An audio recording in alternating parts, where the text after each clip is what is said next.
Nkuko bisanzwe nge ndi Hakizimana Seth mwijwi rigira riti gubwa neza mu mutima. Umwami Imana rero agukomeze akubere byose muri byose, akugirire neza, agushyigikire. Ibyo nibyo nakwifuriza nanjye nifuriza mu izina rya Yesu. Rero tugiye kuganira amagambo akomeye magufi kandi ngira ngo uyashyireho umutima n'intekerezo zawe. Tugiye kuganira ku by'igitabo kirengagijwe ariko kigize ibitubaho mu buzima bwacu bwa buri munsi, kibitse bya bindi tugendana nabyo, kibitse bya bindi duhora dukora ariko tukaba twarabyirengagije. Ndagira ngo rero muri aka kanya wemerere Mwuka Wera aba ari ukubera umwunganizi, aba ari ukubera umusobanuzi, aba ari we ugusobanurira wowe ibyo utabasha kwisobanurira, aba ari we ukumvisha wowe ibyo utabasha kwiyumvisha. Hari igitabo kirengagizwa n'ingeri zose, abanyamadini bose, kuko ni igitabo kibatsinda. Uzanga gusoma iby'iki gitabo uzabisomera ahandi mu kindi gitabo, kuko ijambo ry'Imana uko riri kose riruzuzanya. Iki gitabo cyo kuva cyangwa se kuvanwa mu Misiri ni igitabo gikomeye cyane, ni igitabo kigize abakristo, ni igitabo kigize abantu bose bari ku isi, baba basenga n'abadasenga, kuko ibirimo ubyubahirije nta nubwo wakwiye gushakisha ibindi bindi. Rero mureke twubashye Imana, tuyihe icyubahiro. Data mwiza, mu gihe nk'iki tuje imbere yawe, habwa icyubahiro. Bana natwe kandi utubere byose nk'ukuri byose, udusobanurire, utubashishe kumva no kumvira. Izina ryawe rihabwa icyubahiro. Ibikwiye Mwami Imana bide nawe kwambaza mu izina rya Yesu, amen.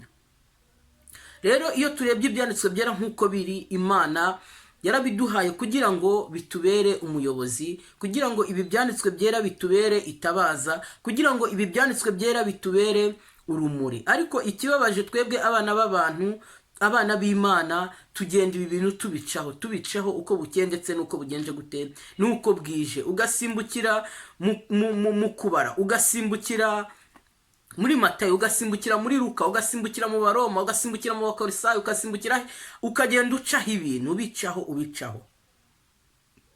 Gerageza usome ijambo ry'Imana etape. Uhere ku murongo usome. Uko ugenda ubicaho ntusobanukirwa n'ibyo ari byo.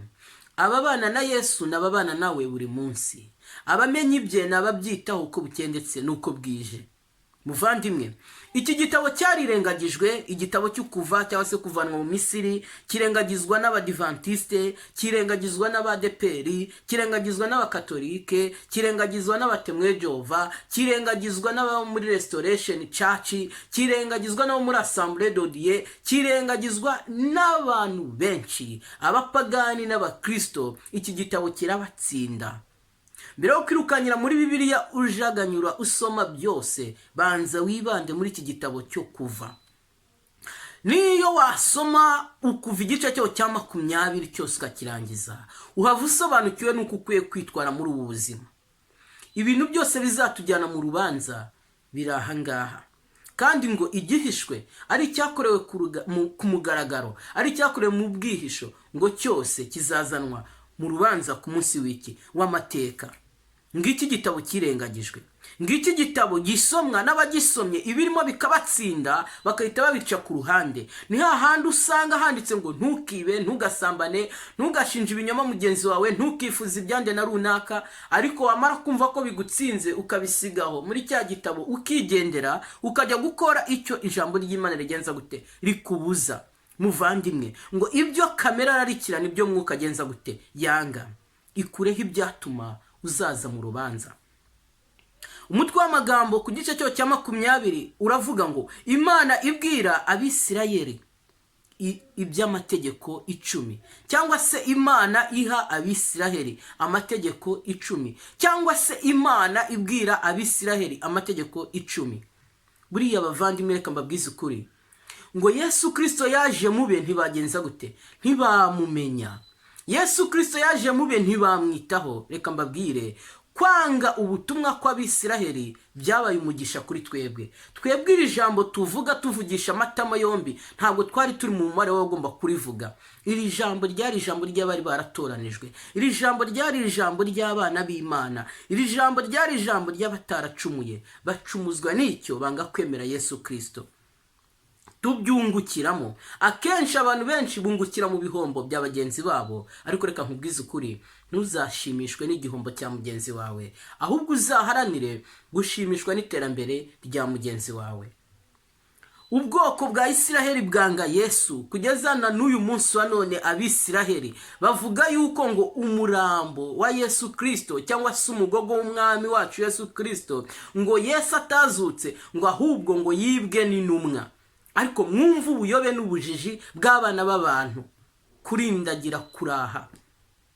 Ubu Abisiraheli iyo bari kumva hirya no hino abantu bavuga ibyo kugaruka kwa Yesu, Abisiraheli iyo bari hirya no hino bumva uburyo ki abantu bavuga ngo Yesu azaza, bo bagira ubwoba, bahinda umushyitsi, baradagadwa, bibaza uburyo ki abo bantu, ayo mahanga yabyemeye, ayo mahanga yabyakiriye akabyizera, akaba atangiye no kubibwiriza isi yose. Bo bari muri research ubu ngubu, bari gucukumbura, bari kureba koko nimba iby'amahanga avuga ari byo. Ariko ngo Isiraheli ntizigera isonza mu bya mwuka, uko byagenda kose Isiraheli ntizigera isonza. Igihe kizagera iri jambo risubizwe kuri ba nyiraryo, twebwe turivuga uyu munsi wa none, mwebwe muryumva uyu munsi wa none. Igihe kizagera iri jambo muribure. Ukuva igice cyaho cya 20 umutwe w'amagambo uravuga ngo Imana ibwira Abisirayeli amategeko 10. Wabisanga mu gutegeka ku murongo waho wa 5, ku gice cya 5 ndetse no ku murongo waho wa mbere kugeza ku 33. Ariko ku murongo wa mbere haravuga ngo Imana ivuga amagambo yose iti, ndi Uwiteka Imana yawe, ya Mana yagukuye mu gihugu cya Egiputa, mu nzu y'iki y'uburetwa, ntukagire izindi mana mu maso yanjye.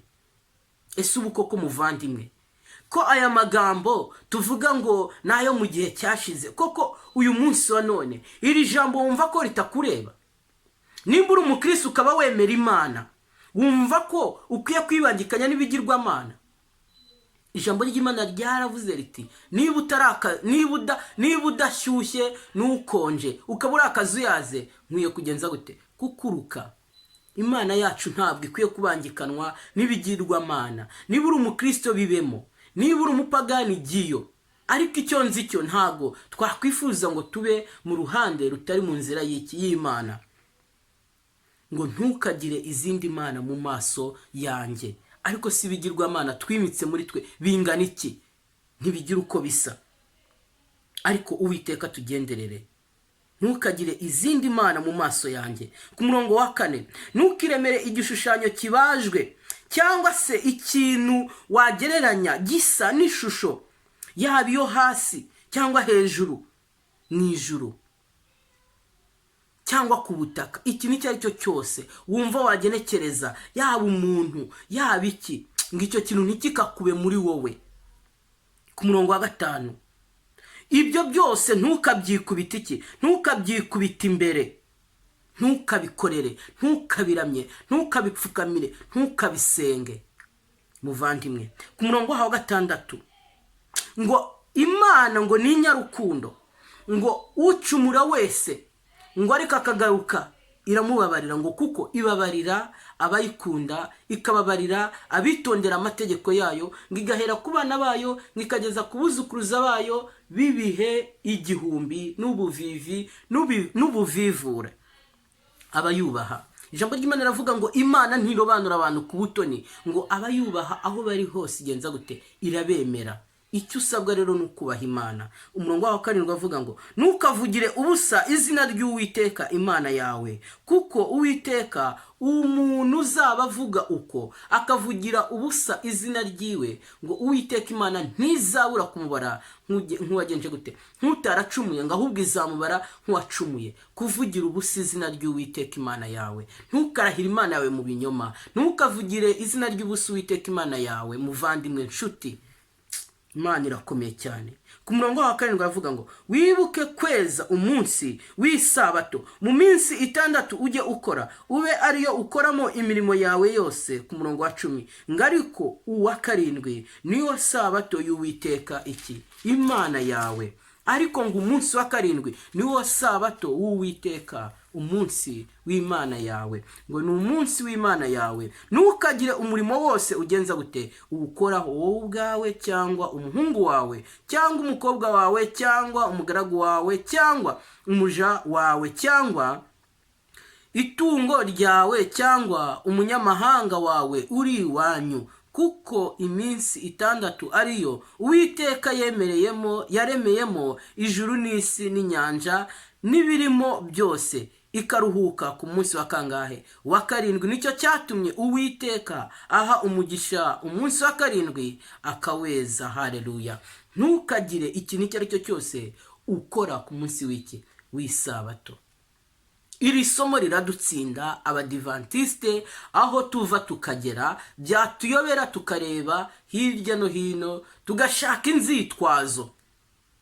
Ariko reka mbabwize ukuri, uko ryadutsinda kose, uko twarigendamo gute kose, reka mbabwize ukuri, mwicishe bugufi, mushaka Uwiteka bigishoboka akabonwa, mu mwambaza akiri bugufi.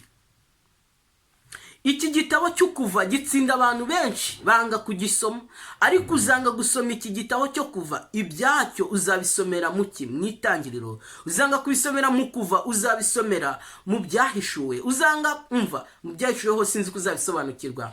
Ibi byahishuriwe Yohana mu kirwa cy'Ipotimo, ndakubwiza ukuri, hatabaye umwuka wera, hatabayeho imbaraga nk'izabereye kuri William Mirere, ntago wabisobanukirwa. Ibyahishuwe na Daniel, ndakubwiza ukuri, hatabayeho umwuka wera ntiwabisobanukirwa. Ariko uko wanga kubisomera hano mu kuva, uzagenda ubisomere muri Matayo, uzagenda ubisomere muri Luka, uzagenda ubisomere mu Baroma, uzagenda ubisomere muri Yakobo, uzagenda ubisomere hehe na hehe, ariko uzabisoma. Ku murongo waho wa 13 haravuga ngo ntukice, ku wa 14 ntugasambane, ku wa 15 ntukibe, ku wa 16 ntugashinje ibinyoma mugenzi wawe. Iki gitabo kiradutsinda ukuva. Iki gitabo cyo kuvanwa mu Misiri cyangwa kuva, iki gitabo kirimo ubuzima bwacu bwose. Ibyo Uwiteka adakunda, ibyo Uwiteka atifuza biri mwaha ngaha. Ku murongo wa 17 ntukifuze inzu ya mugenzi wawe, nyumvira kandi, ntukifuze umugore wa mugenzi wawe, ibyo byaratumaze, cyangwa umugaragu we, ibyo byaratumaze, cyangwa umuja we, ibyo byaratumaze, cyangwa ikintu icyo ari cyo cyose cye, ntukakifuze. Inshuti muvandimwe, niki kintu kitavuzwe? Niki kintu Imana itatubwiye? Ijambo riravuga ngo iyi niyo ndunduro y'ijambo, ngo byose byagenje gute? Byarumviswe. Nta kintu n'iki na kimwe tuzireguza. Dukinira mu kibuga abandi bakiniyemo, kandi intwari zatubanjirije zitwaye neza mu kibuga. Muvandimwe, gerageza wicishe bugufi mu byo ukora, wicishe bugufi mu byo uvuga, mu migendere, mu mirire, byose waba urya waba unywa, ngo bikorere kubahisha izina ry'Imana. Iki gitabo gitsinda amadini yose. Umwisilamu kiramutsinda, ntawe kidatsinda. Ntago harimo amategeko areba bamwe ngo abandi abareke. Imana irashima, ariko ikintu cyantangaje cy'Imana, Imana iri gushima, itangira ishima muri introduction, ariko yagera muri conclusion ikagaya. Iti watorerewe, ndagushima ibi, uri intwari, ukora ibi, wiga ijambo, urasoma, urafasha, ariko ndakugaya. Kimwe muri conclusion Imana imaze kugaya, nta kindi yongeraho, ndakugaya ko wataye, waretse urukundo rwawe rwa mbere. Mwabanyamadini mwe, mwabanyamatorero mwe, mwababwiriza mwe, mwabigisha mwe, ibyo mukora byose muhugukira izina ry'Imana. Abo mubwira mubabwiza ukuri, ko ukuri guhari ari ukumenya amategeko y'Imana yose uko ari, kandi ntabwo twe abana b'abantu tuzibashisha kumva no kumvira ibya mategeko. Ngo Aburahamu ukwizera kwe yagize ngo kwamuhwaniye no gukiranuka. Icyambere dukwiye kwihana, tukicuriza imbere y'Imana, tugapfukama imbere y'Imana, tukazana imitwaro y'ibyaha byacu byose imbere y'Imana, nibwo tuzababarirwa. Biragoye kuba wakurikiza itegeko kurindi, biragoye kuba wakumva iki ijambo ry'Imana rikubwira n'iki Imana gusaba umurongo ku wundi. ariko biroroshye cyane guca bugufi ugasenga ugasaba Yesu Kristo, kuko Yesu Kristo niwe muhuza wacu ndetse ni Imana. Tugana ku musozo, icyo nabasaba nanjye nisabira, nimuhugukire ibya Yesu, nimuhugukire iby'ijambo ry'Imana. Ni ukuri, reka mbabwize ukuri, abantu bemerera Yesu Kristo akababera umurengezi n'umucunguzi nibo bazaragwa gakondo yo mu ijuru. Ibitangaza bitatu bizaba mu bwami bwo mu ijuru ni ukubona umuntu utakekaga mu bwami bwo mu ijuru. Igitangaza cya kabiri ni ukubura uwo wakekaga mu bwami bwo mu ijuru. Ikizaba nyuma ndetse na wundi warebaga ibitangaza kikamugeraho ni ukwibura yari azi ko yakoreye Imana. Uyu munsi wa none reka nkubwize ukuri, korera Imana ugifite ubugingo, kandi ukorera Imana atari kubw'indonye, ahubwo ukorera Imana atari kubw'indonye, ahubwo ari kugira ngo izina ry'Imana rihabwe icyubahiro. Ibyo nibyo nagusabira, ibyo nibyo nakwisabira, ngira nti izina ry'Imana rihabwe icyubahiro none niteka ryose ku bwa Yesu. Amen.